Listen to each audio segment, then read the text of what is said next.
في هذا الفيديو ستسمعون قصصا تم جمعها من سجلات رسمية أو من الحكايات الغامضة والمخيفة التي تروى بين الناس. هل هي حقيقية أم أساطير؟ لا نعلم بالتأكيد. إذا كنتم بمفردكم وتخافون بسهولة، ننصحكم بإغلاق الشاشة الآن. 1. عائلة تكساس. المفقودة. في عام 1994 خرجت عائلة تكساس في رحلة ليلية ولم تعد أبدا. عثرت الشرطة على سيارتهم متروكة في أعماق الغابة، وكانت هناك آثار دماء داخل السيارة، لكن لم يتم العثور على أي أثر للعائلة أو جثثهم. لا تزال هذه الحادثة لغزا يحير السلطات وتعتبر ملفا غير محلول رسميا. 2. الصوت خلف المرآة.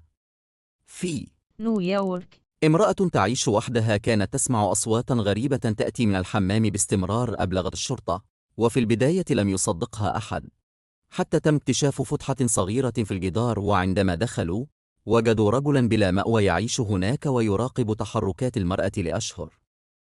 هذه الحادثة كانت محور اهتمام الإعلام لفترة طويلة. 3. الزائر في البث المباشر. في عام 1980 أثناء بث برنامج تلفزيوني ياباني مباشر، صمت المذيع فجأة، نظر إلى زاوية لا يراها المشاهدون، ثم انقطع البث مباشرة. لاحقا أظهرت كاميرات الأمن شخصية بلا وجه تقف خلف الاستوديو. منذ ذلك اليوم لم يتم تفسير ما حدث، وسجلت الحادثة ضمن أغرب ما روي. 4.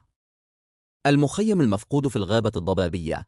في كندا خرجت مجموعة من الشباب للتخييم في غابة نائية، لكنهم فقدوا الطريق بسبب الضباب الكثيف، وانقطعت عنهم إشارات الهواتف. بعد أسبوع من البحث لم يعثر إلا على معدات التخييم، ولم يظهر أي أثر للبشر، مما جعل القضية واحدة من أعقد الغاز الطبيعة. 5.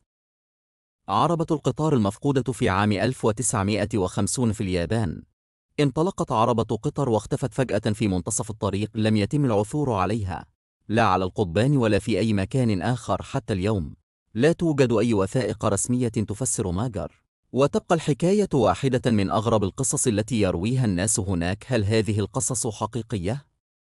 أم أنها مجرد أساطير حديثة؟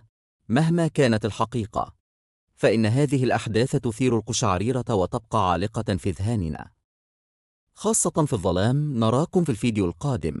لا تنسوا الاشتراك ومشاركة الفيديو إذا أعجبكم.